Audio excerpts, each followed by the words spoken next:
David, good afternoon. Good afternoon. How you doing? I'll sort the Facebook thing out. Hi guys.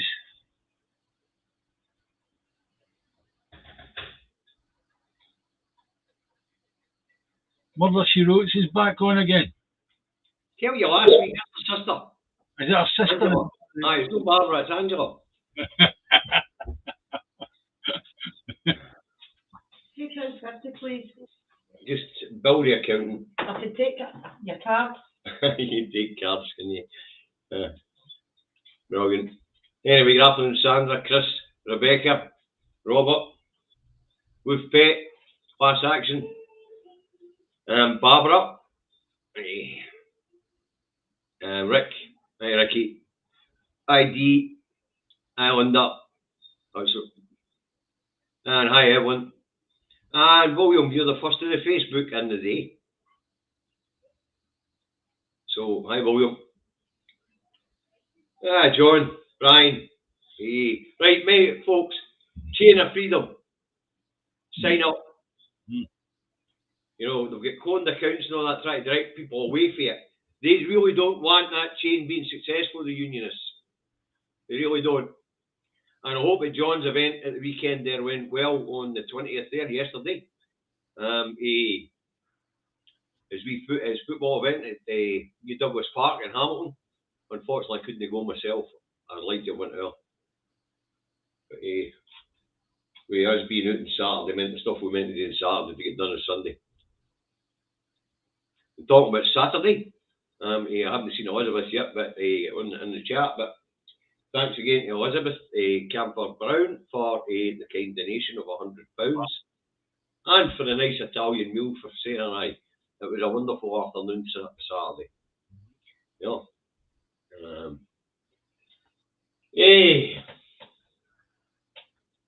Can't be down to anything else at the moment. We're nearly there. We'll get this broadcast underway, as they say.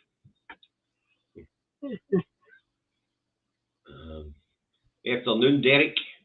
Hi, Ricky. Hi, Lynn. Sandra. As the Facebook comments are starting to batter in now, David. Although I don't think you can see them, can you? I can see bits. I'm seeing at the top, very top, I've got Maggie Brown and Sandra Wallace. You'll know the Facebook ones when you're looking at the comments. YouTube's got a wee red sign on it, and the Facebook ones get the Facebook sign on it. You know. Yeah. Hi, Faye Dundee. Hi, Tina. Right, we're up there, 100 mark, David. So let's get this broadcast on the way. It's the Two Davies, the 21st of the 8th, 2023, and up first is council tax hikes. Aye, previously, it's regarding we saw that they were trying to make it look like it was the Scottish government increasing these tax hikes, but in actual fact, it's COSLA. So right. I'll let you carry on. So Labour warned Scottish government about council tax hikes. Now, folks, the hypocrisy in this is the reason why we're bringing this story back up. Apart from that's a silly season, so it's back in the press today and yesterday. But this is a story. Thanks very much, Scottish Independence. Thank you. We'll stick this one up. All independent supporting channels are being suppressed by the 77th Brigade. You're probably right. But anyway, the whole point of the story is Labour are warning the Scottish Government about council tax hikes in Band ETH, which of course, it was the local authorities, which are mainly Labour, Tory coalition, or Labour, Lib Dem, Independent coalition, so the majority of them are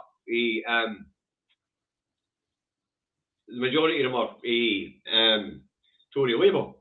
You know, they went to COSLA and asked COSLA to approach the Scottish Government to give them permission to raise taxes in these bands. And now Labour are turning the request to be allowed to raise taxes in these bands into an SNP bad story. You couldn't make it up, could you?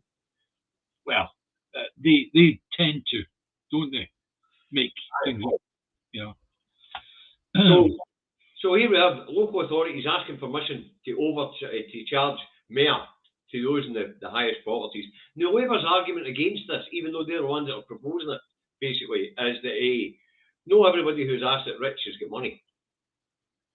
You know, you can have a bloody big house but no money coming in but your state pension. Yeah, correct. Absolutely. Yeah, and also you've got to look at it as being the bands that are affected are all sort of bigger houses. Yes, so yeah, band C and below aren't included.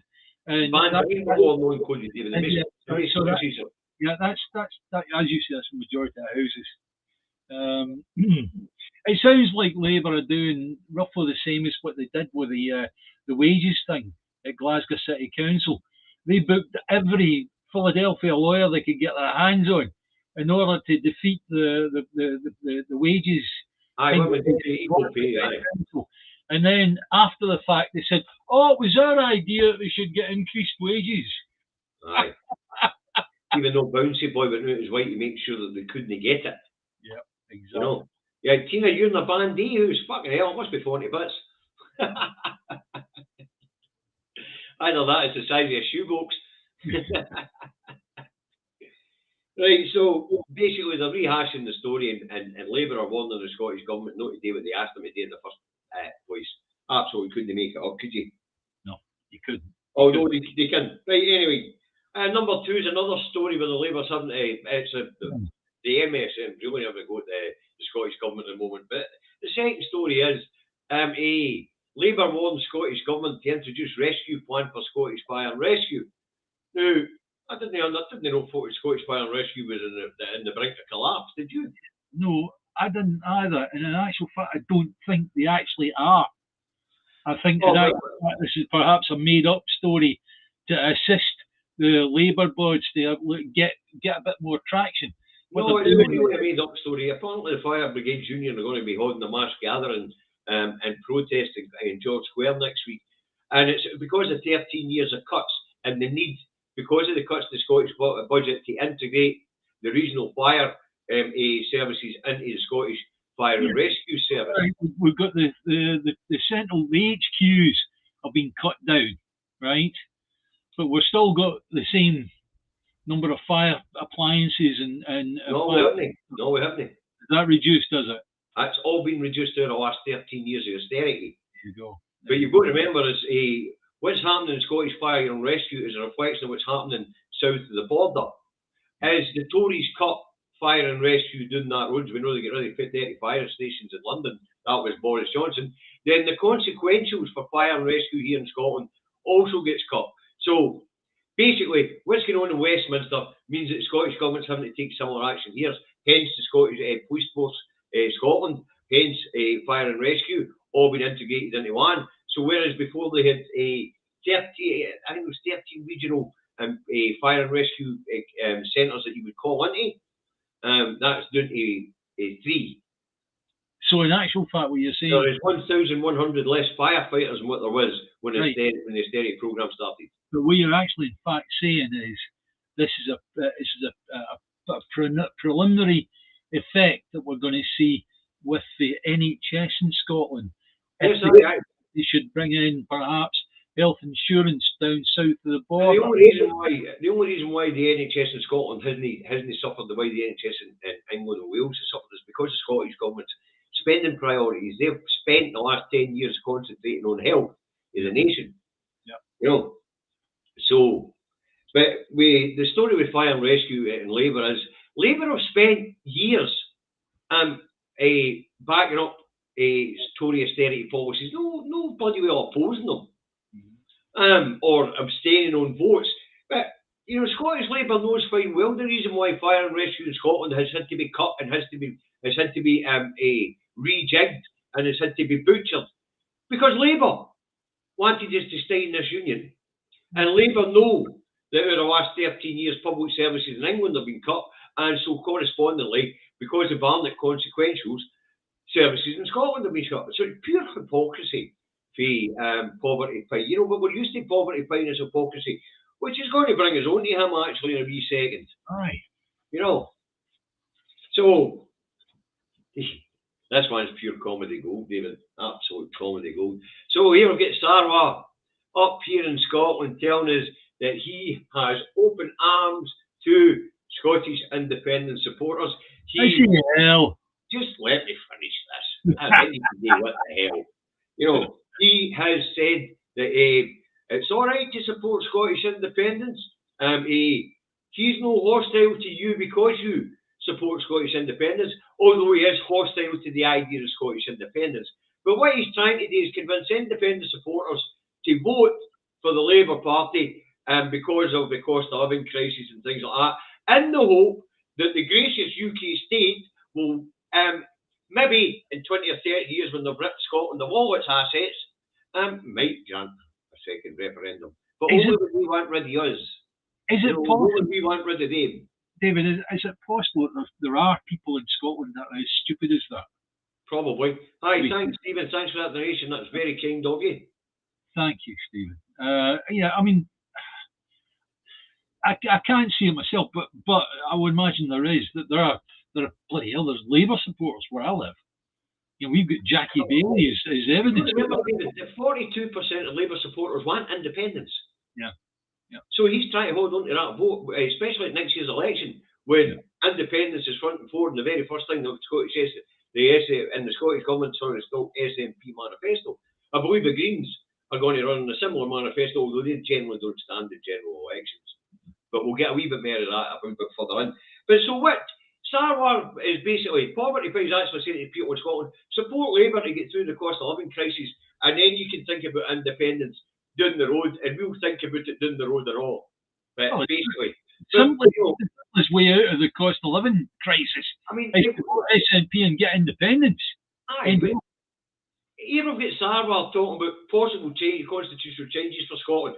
When we know fine well that Starmer, he commissioned Clunkin Fist, Gordie Brown, to do a piece of work on federalism or rejigging the UK constitution to keep the Scots happy. And when Clunkin Fist presented this to him, he threw it in the bloody bin and then said, and we've got Angela Rayner last week saying there'll be no more powers for Scotland. Now, we get this idea saying he's no hostile to independent supporters to vote Labour. And you've got Labour telling people, you'll never get out of this union. We'll not allow it. We don't recognise your democracy. Democracy where you are isn't democracy where we are. Yeah. You know what I mean? So democracy where we are, meaning them, is valuable. Democracy where you are, meaning us, doesn't mean fuck all to them. Wow. Hi, Tories don't get tasered. Nice to see you back again. Right, Right, the next one down is attacked by his own activists in Scotland. What's that all about, Davey? Your man Sarwar, right? Is Sarwar saying all this stuff, right? Yeah. Your man Starmer's back up in Scotland to G up activists because they're not really pulling their weight in Rutherglen and Hamilton West. Because, let's face it, it's not the candidate they wanted. And they're not happy with the party. There's a big split at the moment of GRR, two-child tax, two-child cap and benefits, rape clause, and bedroom tax. So Starmer walks up to G up. Strike policy as well. We'll get to that one in a second. You know, because that's part of what Sarwar was saying, that Labour would always stick up for working people. When we know that down that road, Starmer's distanced himself from working class people. Right. Anyway, so he's up here to G up the activists, and the activists start ripping him. What are you going to do about the two-child cap? What are you going to do about the rape clause? What are you going to do about the bedroom tax? What are you going to do about the anti-strike laws? What are you going to do about the anti-protest laws down that road? And Starmer tells them all straight, nothing. Now, unfortunately for Starmer and Sarwar, who's standing next to him, after talking all that piss to the Scottish press, poverty price standing there with his gob shut. No saying nothing. As Starmer tells his activists, I'm not going to get about any of these things, including fiscal policy. But didn't anybody at these hostings of that meeting, didn't any of them say, but we thought that Scottish Labour were a separate political party? Yes, there was a few mentions of that. What was interesting about that particular G'ing up of activists was some SNP members who are trade unionists slipped in, didn't they? So, of course, they get out and contacts the SNP and tells them what's being said. Stephen Flynn picks up on this on social media, And he gets a grip of the press and said, how come you're not reporting the Starmer getting a hard time off his own activists in Rutherglen West, Hamilton, Rutherglen and Hamilton West? So, of course, the press run the story. Right? And Flynn tells the press, well, we had a couple of people there, and Starmer gets bahookie haunted to him by the people here in Scotland, especially Labour members, Labour activists. So, of course, the press run the story mainly on the digital editions of the newspapers and that. And Jackie Bailey is asked for a response to Stephen Flynn, highlighting that the activists in Hamilton, and Rutherglen and Hamilton West are not happy with Starmer and not happy with the way Labour's behaving in Labour policy. So, do you know what Jackie Bailey said? Go on then. Her reply to Stephen Flynn's criticism, saying that Labour have got nothing to offer the Scottish people, was, oh, the SNP are just jealous of us. And we will always stick up for working people. That was a reply. The SNP are jealous of us, and we'll stand up for working people. Yeah, you couldn't make this pish up, mate. You really couldn't make it up. Of all of the Labour politicians, I mean, Sawar's just a joke, but Jackie Bailey has been a bit of a slimy character the whole way through. Oh, one brain cell Bailey's an absolute disgrace. I'd love to see her get a blooming arse handed to her at the next election. I really would. One brain cell Bailey's been one of the worst politicians Scotland have ever been elected. Scottish election, obviously, yeah. I mean, her and Joanne Lamont, between the two of them, and throw in Bouncy Boy Richard Leonard as well. They've only one brain cell between them. They just circulate around in circles, and they generally fight with each other on who's going to get a shot of the brain cell. And whatever one's been put up for press conferences, that's the one that gets to borrow the brain cell for a day. And because one brain cell Bailey is the deputy leader of the mythical Scottish Labour, she's up for interview more than Lamont and Bouncy Boy. Bouncy Boy, Richard Leonard. Aye, Bouncy Boy Leonard. So it would appear that one brain cell Bailey's been monopolising the single brain cell in that group of three people for a while. Yeah. Hey, don't ask what one brain cell Bailey would be doing if it wasn't for politics. She used to be a bloody school teacher. Exactly, aye. I'm glad she's in politics. Imagine that teaching your child. So, yeah. A teacher with one brain cell as an educator. Wow. Anyway. Oh, this next one's comedy gold and all, isn't it? This next one. This is our ex-leader, Mr. Salmond.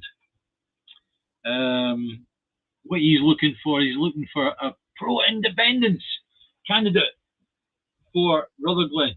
Aye, a single candidate that's on the ticket. Is we'll put up the candidate, right, and they'll end up as being an ALBA member, right, for being that candidate, right. Honestly, Mr. Salmond, please go away, get stuffed, right. Anyway, Shona Robertson replies to him, the deputy leader of the SNP, and says, "No, we're still on a candidate, Mr. Salmond." So Mr. Salmond then fires back that that could split the vote. And the answer, of course, is, Mr. Salmond, you're the one that's going to be splitting the vote by standing up. And what Mr. Salmond tells the press is, there could be up to 5 pro-independence parties standing, but as far as I can see, there's only 2. Yeah. The Greens are no stoning, ISP are no stoning. I don't know about the Scottish Socialist Republicans. Don't know whether they want to throw another 660 quid in the drain, like they do every time they stone a candidate. But Mr. Salmond said, no, we have to have one pro-Indy.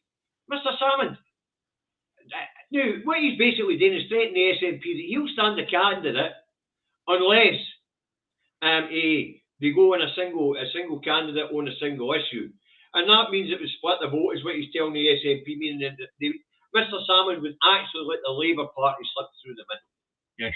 Right now, is this a warning to the SNP that he would do that in the next election unless we give a seat at the table?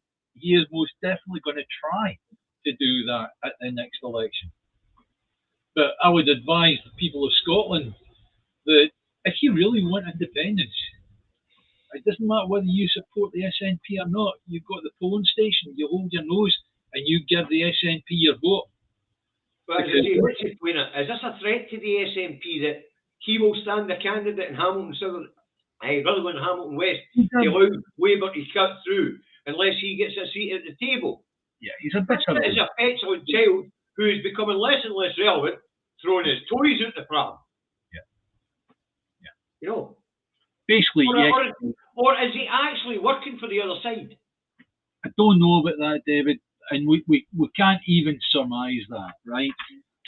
However, what we can do is we can say what we see right now, and what we see right now is that he is trying hard to split the vote as best as he can. Well, one thing he is trying to do, he's trying very hard to remain relevant. Yeah. Yes. I mean, let's face it.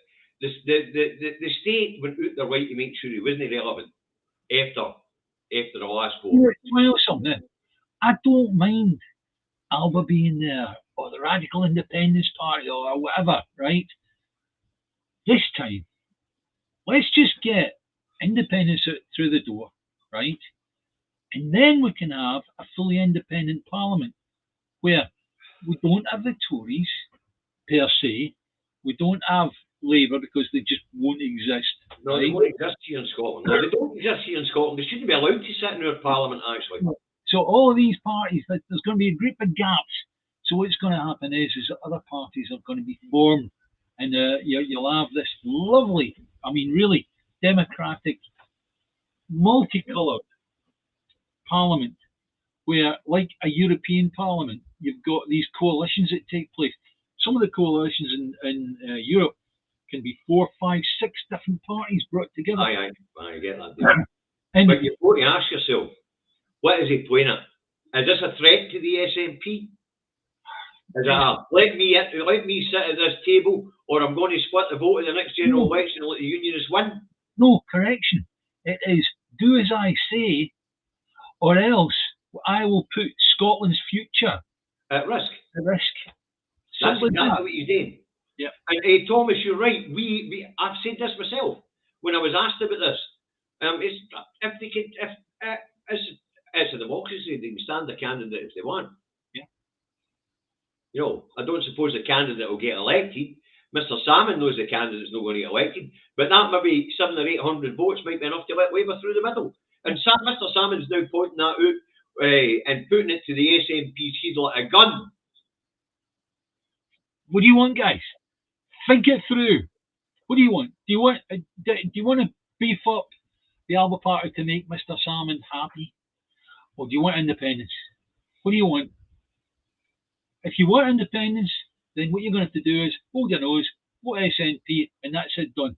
And then we can all get what we all want, right? If you want to say that Mr. Salmon didn't want the SNP to get independence because he didn't manage to get independence, I don't know what the story is with him, but what he's actually pointing out that he'll stand a candidate which might allow Labour to win that by-election. Yeah. And to me, that's holding a gun to the SNP while he demands a seat at the table. You know? Yeah. Anyway. It's unbelievable. And he points it out himself. He says, I'll stand a candidate and I'll let Labour creep through the middle. I might let Labour creep through the middle. As I say, this is nuts. Who is this guy working for? Is this a threat for next year's election? That's a leading question, isn't it?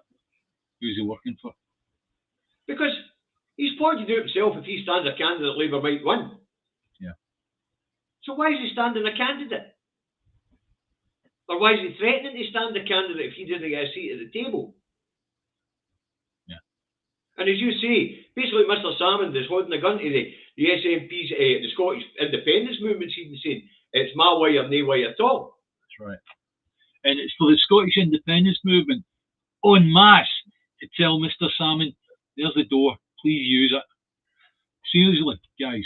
What really surprised me was Mr. Salmon didn't do what I'm sure he was advised at the end of that court case, was put his head down, keep his mouth shut for a couple of years and then make a comeback. Yeah. You know, if he wanted to. Yeah. Oh no, we'll put this one up with Alistair. Afternoon Daily Blase. Yeah. Fund that's indie first and foremost. Then we can sort out the rest. Absolutely, but there's only one party that can get us there, Alistair. But as I say, we've got to ask ourselves, and we've got another one here for Dexter. Thanks very much, Dexter. We have now got to take care of business, and taking care of business is independence by whatever means necessary. And anybody that gets in the way, sweep them out of the way. As I say, but the reason why we're putting this out there is because people are going to think, what is the game here? Yeah. You know, what is the game here? Why? We have someone that used to be in charge of the indie movement, which was Alex Salmon, effectively that is being a bitter wee man, and he is literally trying to play silly party politics while the rest of us are trying to get our country freedom. That's it. You know, so what you've got to do is let's look the thing in the face and call it what it is. He's a bitter wee man and he's in the road, so get him out of the way and let's get on and get the job done. Well, let me point out what Thomas MacArthur said earlier, and that is, as a democracy, if the Alpha Party is going to stand, there's nothing we can do but hope that the effect doesn't see the SNPOs rather than Hamilton West. So therefore, what you're saying is, there's got to be this thing called democracy. We've been denied democracy now for how long? So therefore, what we're going to do, we're going to kowtow to Salmon for the sake of this thing called democracy that we are being denied.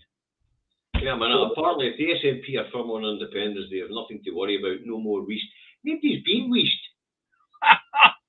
In fact, if anything, people are more vocal now than what they've been in many years. Especially because of Mr. Yousaf's attitude, Ash's attitude, with the voter empowerment mechanism. Hey, let's get it right. It's no wheeze for Indy. It is being noisy and get rid of Salmon and let's get it done. Let's get Indy done. I'll do a Boris. Let's get Indy done. All right, how's with that? Aye. So I don't know what the Alpha Party members' thinkings are on Mr. Salmon's behaviour. Because if I was an independent supporter who thought that the Alpha Party was being created to push the SNP, it would appear it's been created to destroy our chances of independence. Yeah.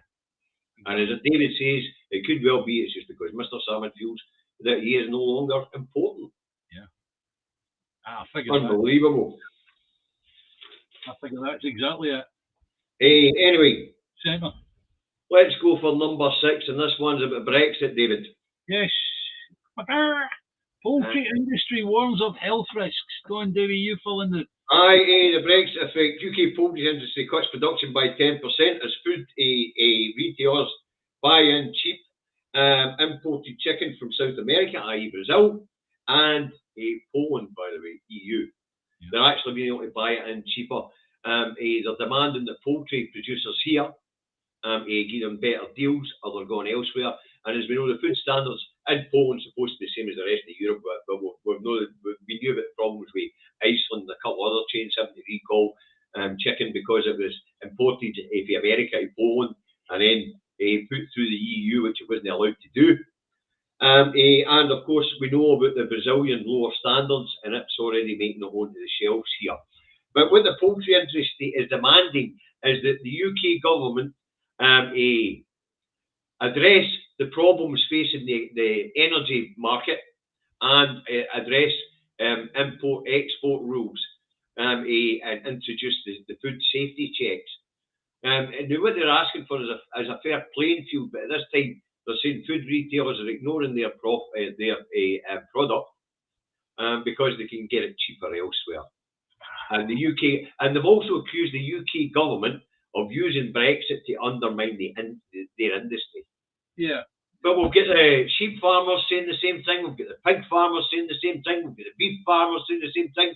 We've got those in arable farming who can't get their crops picked saying the same thing. Mm-hmm. It would appear that DEFRA and the UK government are deliberately undermining food standards and the industry here. Yeah. You know, food production is a big thing here in Scotland, David. Well, we're a massive exporter of food goods because we can produce more than enough to feed ourselves. Yeah. But the thing is, though, it's a bit like the gas. It's like Scotland's got enough gas being produced in its waters to be able to feed the whole of Scotland. However, what happens is it gets put onto a tanker and sent away somewhere else, right? Yep. And what's happened with the food? Let's say we could all live in whiskey, right? The whiskey's all going abroad, right? Same with the chicken.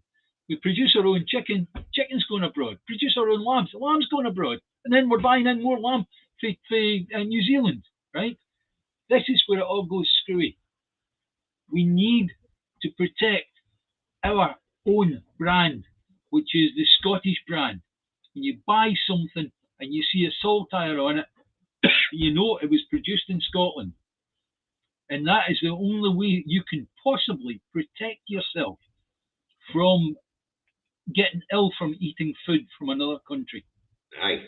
And it's not the fact that other country produced it in some wrong way. It could just be the amount of time it took to get it through all the Dover and all the rest of it into our marketplace.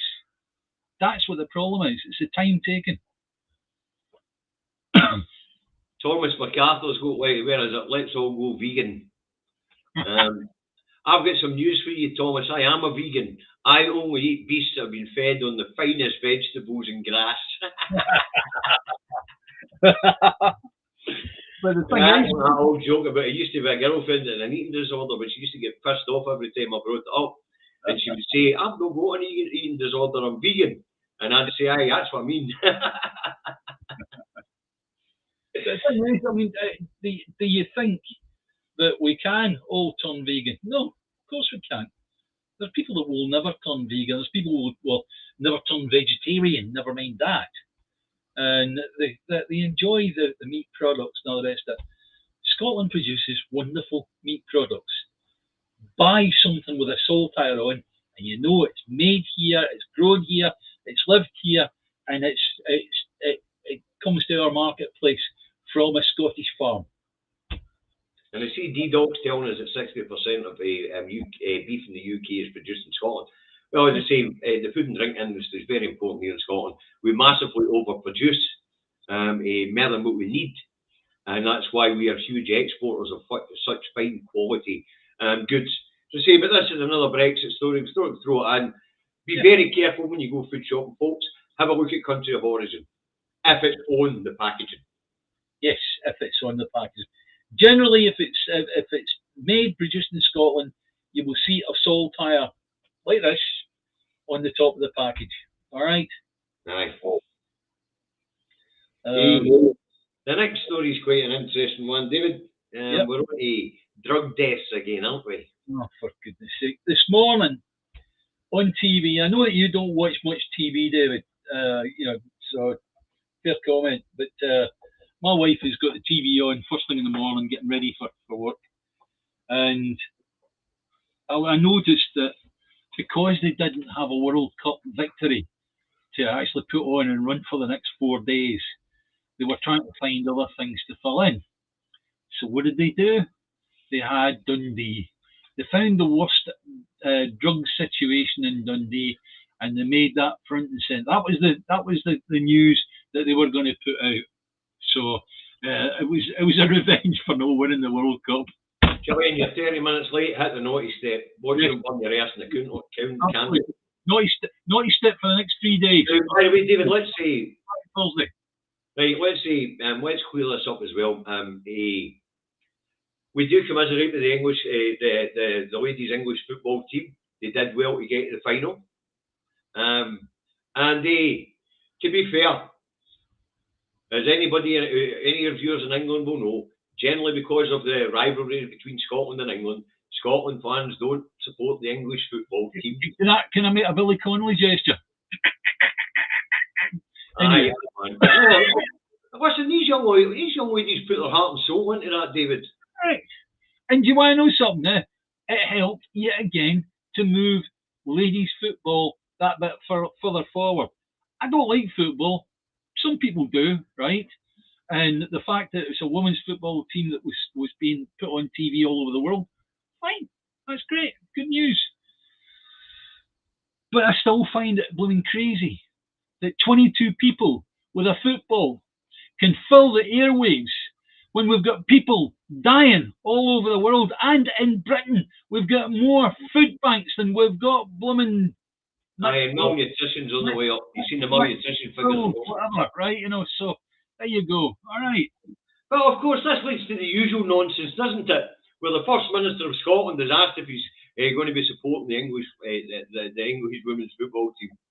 And that leads to the hashtag He's Scottish trending on X or Twitter or whatever it's called this week, you know what I mean?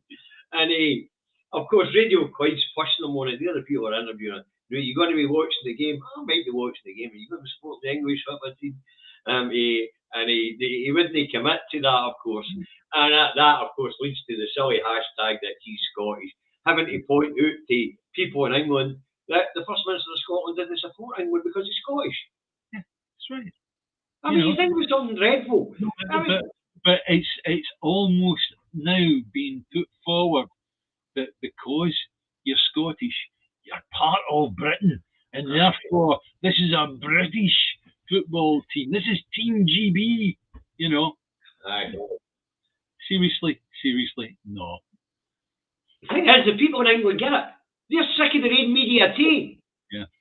I mean, the mainstream media in England this morning should have been apologising to all these children they built up in anticipation of a guaranteed win by the English ladies team. They forget they'll come up against Spain. Spain are brilliant. Wow. But as you say, David, the press here in the UK were scrabbling for something to talk about this morning because it was all supposed to be about the Lionesses and the I can imagine. See at the full-time whistle of that, right? The word most heard throughout all the broadcasting stations of mainstream media broadcasting stations in the United Kingdom and also the newspaper editorial offices was, oh fuck. Aye.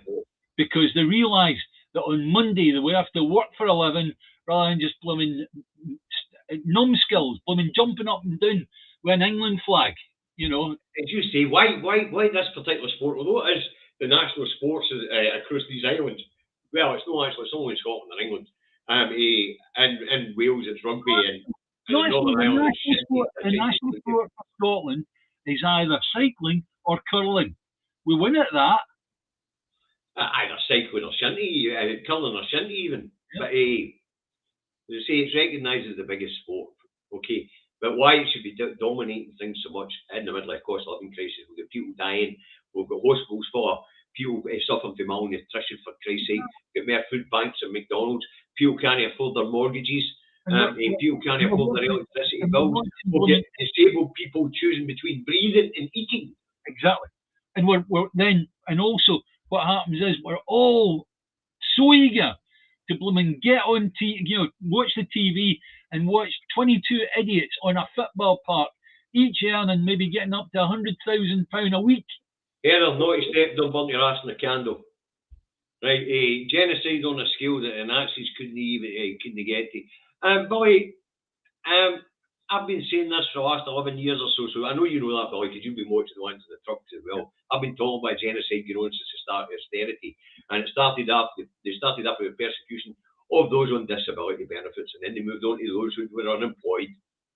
So between the first Tory administration, 13 years ago, with Cameron and Osborne, they started after hitting the disabled, taking away their cars, cutting their benefits, basically putting them away so they locked their houses out of sight, out of mind. And then they introduced the bedroom tax, which meant that these people who had all this medical equipment and needed somewhere to store it couldn't afford this, to store the stuff anymore. And then they moved on, of course, with universal credit, with Ian Duncan Butcher Smith, the man who made the babies cry. People get short memories, and it's designed that way. The press feeds you like a goldfish. Here another wee tip about a half-naked woman in a game of football for you. Look over there, don't look here, because this is where all the crap's going on. That's the whole point of these broadcasts. So we can point out the crap in the press. We can point out the real stories behind it. Talk about real stories, David. This one's a doozy. No, just before we go on, it's like just to follow up on what you were saying there, right? I had a couple of friends down in England. They were two great guys, really. You love to take them to a pub, get them drunk, and the rest of it, right? But these two guys, both of them went to Eton, right? They lived in north of England. One of them, his uncle was the chief executive of Northumberland Water and all the rest of it, right? Okay, right. But what they both said was, they said that the British public have got the shortest memory on record. It doesn't matter what you do to them, they will forget within a matter of weeks. Just as well as guys like me, you're around then with big long memories, isn't it? Well, we write things down so we can look back, but that's another matter. No, I tend to just keep it up there until somebody triggers it and I just pull it forward in the file, like, you know. But yes, you're correct. I do have, in fact, on the John Drummond show, somebody asked me what I was going to do with my journals. Yeah. I've not finished writing them yet, and Sarah's demanding I start writing books anew. Because of the years of social history I've got been there.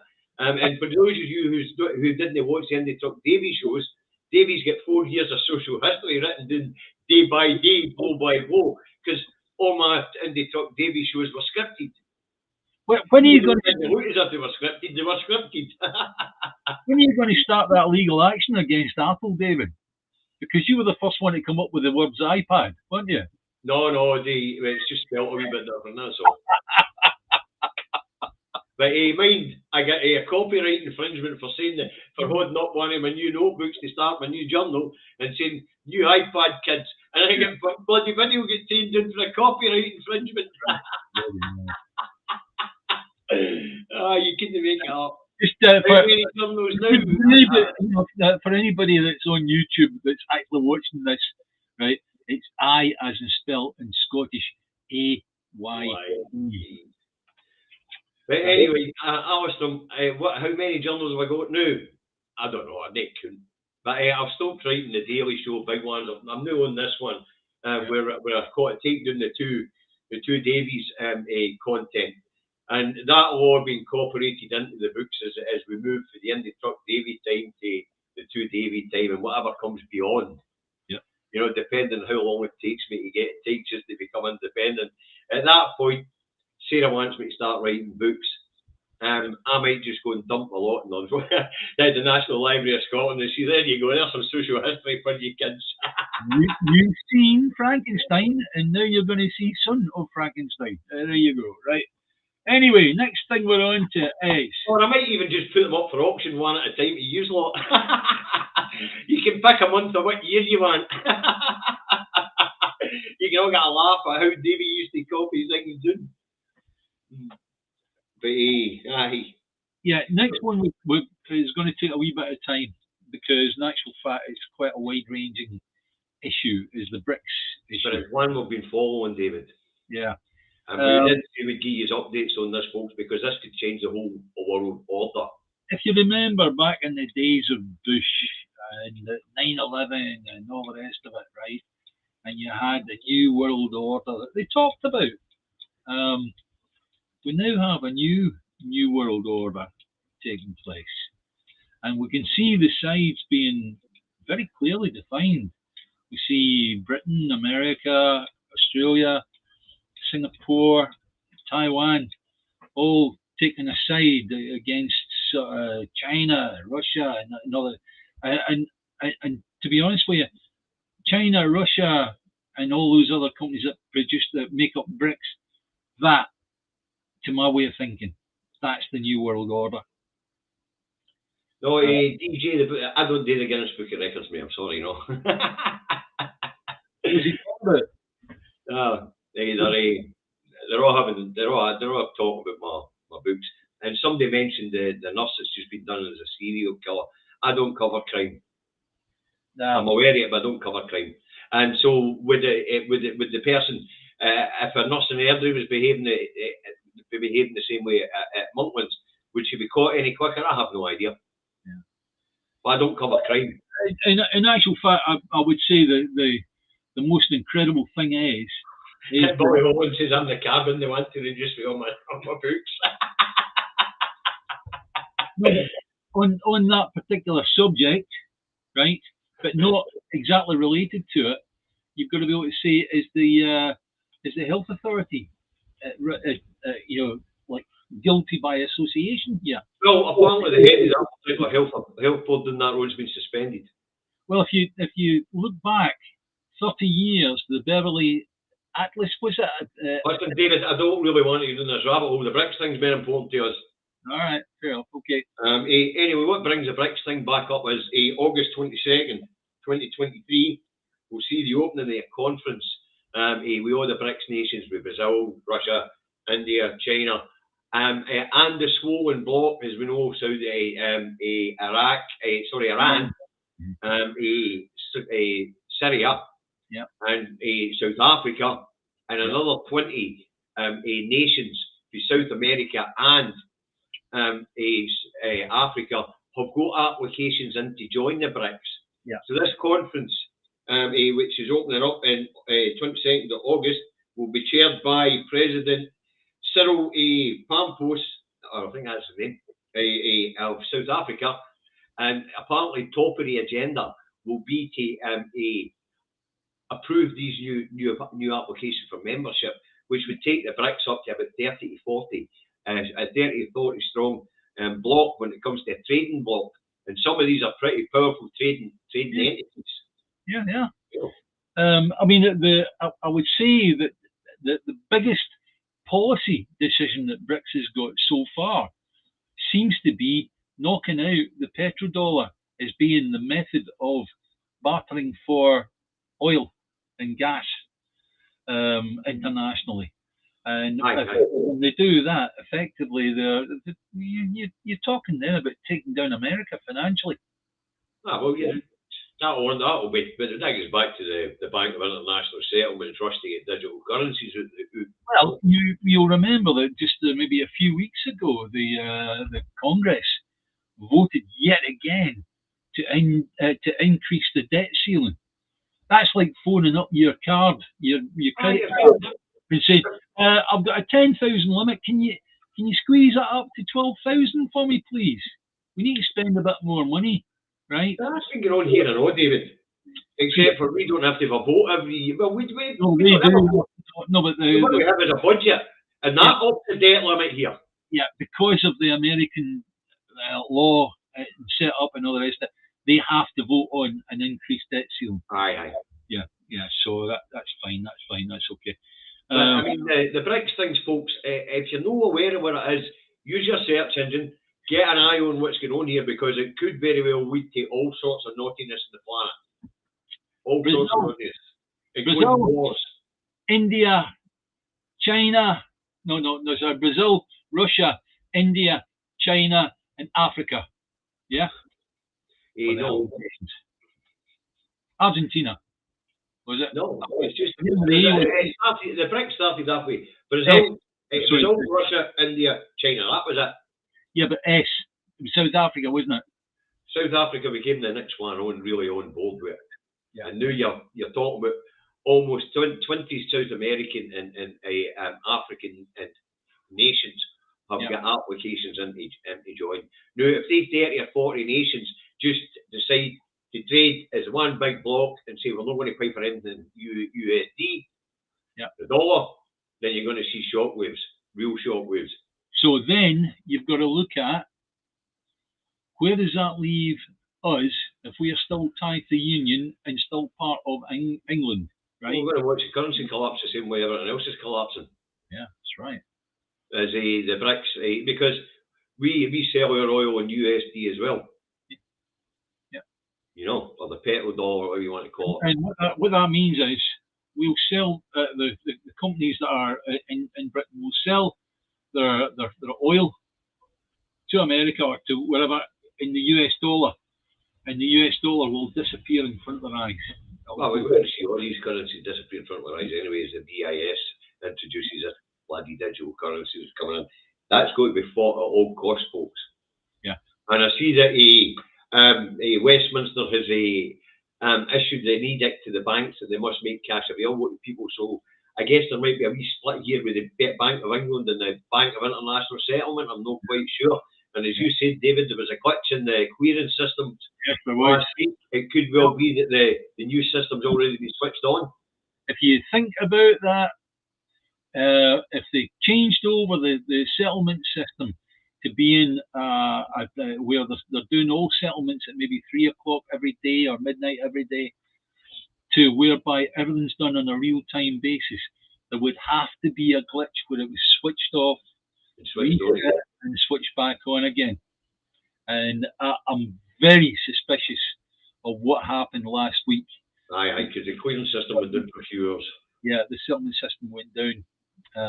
Because what would happen is the Bank of International Settlement, that controls all of the central banks, they would effectively give it an order to say, right, you go then, you go then, you go then, you'll go next Friday, you'll go there, and that's how it'll happen. And of course, as we all know, the Bank of International Settlement tells us they want it done by the end of September this year. That's right. They want the whole system changed by the end of this year. So you are actually talking a period of like 4 or 5 weeks. Yeah. So what's going on in the BRICS, folks? It's worth keeping an eye on. Yeah.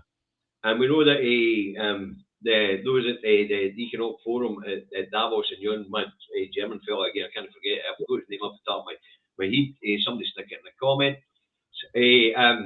They're no chuffed here. Their idea of the future is being challenged by the BRICS. You know? Yeah. Right. And we're going to end in a bit of comedy, I think, David. Yeah, okay. You remember, I think it was last year, before Big Ears became King Big Ears, there was some question of a big suitcase being filled with banknotes and taken through on the diplomatic baggage by Big Ears, right? Well, it was his sidekick and the guy that ran the Prince's Trust, now the King's Foundation, a guy called Michael Fawcett. Yeah. He carried onto a flight back to Saudi Arabia a suitcase with £1 million in cash in it, right. And Michael Fawcett had assured that the Saudi prince that gave them it, that him and Big Ears was going to make sure that Saudi prince get easy citizenship in the UK. Yeah. How can you possibly justify anything like that? You know, well, can't, but here's the thing. The cops have just dropped the investigation. The Met set up an investigation into the Prince's Trust, now the King's Foundation, last year. That was announced today, the day when Big Ears arrives in Scotland to start his annual holiday. Yeah. That they are dropping the investigation altogether. Yeah. Now, Republica, the anti-monarch organisation, said it's astonishing, and it is it's on the polling. Aye, you see, it was a atrocious story and dishonest. And appalling. Basically, the police, and what they were basically saying was that Luggs and his criminal cabal are above the law, which is interesting because Luggs is just vote for the SNP. There is no other logic. I have to agree with that one. Thanks very much for your time. Thank you, John. Thanks, John. Thanks for your kind donation. I hope we did all right, John. Give her real love. Now, Big Ears has arrived in Scotland today to much fanfare on the what do you call it? The news, the Scottish news. Apparently, I was listening to it as I picked her up at 1 o'clock. I was doing there at 1 o'clock. Was there cheering or were they all shouting, "Not my king, not my king"? Like they did the last No, apparently he was fanfared into Balmoral. I guess there was a piper standing there piping as he came up with his kilt. Anyway, but he's brought his brother Andrew with him, who apparently, according to the newspapers today, is being brought in out of the cold. So the criminal cabal is about to launch a paedophile back on as well. Yeah, exactly. You know, man. Thing is, absolutely nuts. You couldn't make that stuff up, could you? I mean, a fanfare. No, but the thing about it is that if he wanted to do something about getting on side with the Scottish people, what he would do is he would actually go and utilise some of his sovereignty in Westminster and actually get them to allow us to run Section 30, allow Section 30 to be passed, or he would force the issue, right? That then would get the people of Scotland on his side, wouldn't it? Well, if he was fulfilling his constitutional arrangements here in Scotland, he would already have done that, because that's what his mother did. Yeah. First time round. Yeah. She understood the different constitutional arrangements. Yeah. That's why she was a wee bit more popular in Scotland than what he is. Yeah.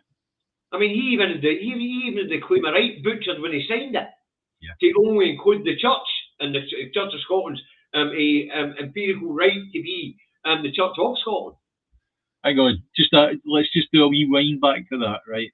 We need to read out the thing about the claim of right on his declaration. He was spitting bloody teeth when he was doing it. You could see his face. He was not happy that he had to actually kowtow to anything to do with Scotland. No. But as I say, for all I'm no a royalist, his mother at least understood the two different constitutional arrangements and the different constitutional duties. Yeah. I mean, when they were up here that time for the 20th anniversary and she sat there and Patrick Harvey got up and slapped her right across the dish for saying, the sovereign people of Scotland welcome you, ma'am. Yeah. You know, Charles was spitting feathers. The Queen just had a wee smile on her face, you know. And Charles was absolutely raging when he was up having to get into the inner sanctum and sign on the line to say he'd comply by the law, and then have to go to Lithgow, where Humza takes out the great stamp of Scotland and stamps the bloody thing. You know, Charlie's no chuffed at having to do that. Yeah. You know, Charlie really does believe he has a divine right. Yeah. He really is a lunatic, even though he's a lunatic at the top of a really large criminal cabal. All I can say is the sooner we get rid of the monarchy from Scotland, the better. But let's do what we're saying we're going to do. Let's take care of business first. Let's get independence. Let's put our blooming fingers on our noses and hold our nose whilst we vote for the SNP at the general election, which is going to be used as I'll tell you what, I'll put a whole £5 bet on it that the next general election is going to be a plebiscite, and it's like you make sure that you put the SNP as being your vote for the plebiscite to make sure that we get independence. Nothing is more important. Oh, okay.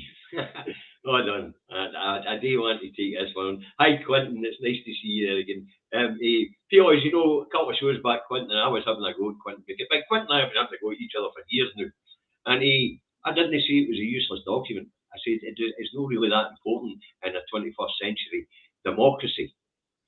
You know, simple as that. Anything, any historical document which allows us to understand how we got to where we are today isn't a useless document. It's history. We learn from history. But your question on that constitution was whether we could use it in a 21st century democracy. The answer is quite simple. No, we have to have a plebiscite.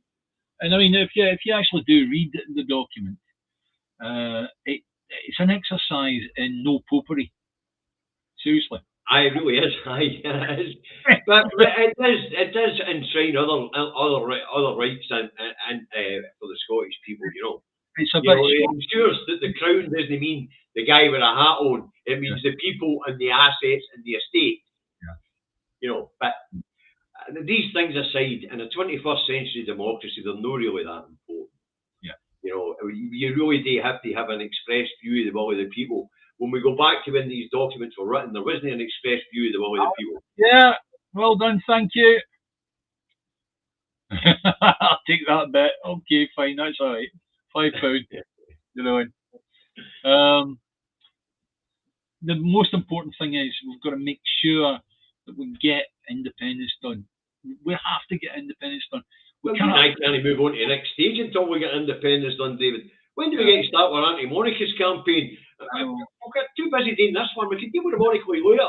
And I've also got a campaign coming down which is anti-council. So there you go. And I can't get that done until we get independence. You know what I mean? So I want to clear this one up for Billy because there seems to be a wee bit of a misunderstanding here. He says Sturgeon gave your rights away, asking the UK court for a Scottish constitutional question. No, she didn't. Mr. Salmon, when he signed the Section 30 order, did that because that ratified the 1998 Scotland Act. But actually, what the reason why they had to do that is because of the 1998 Scotland Act.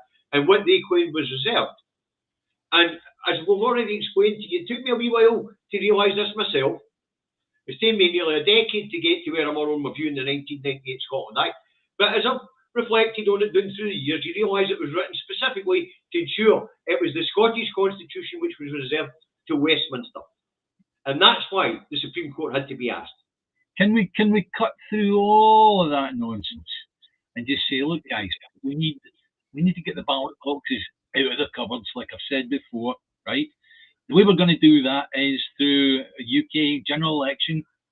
And what's going to happen is, if we can get enough SNP MPs, specifically SNP MPs, elected to the Scottish part of the general election, then that means we've done it.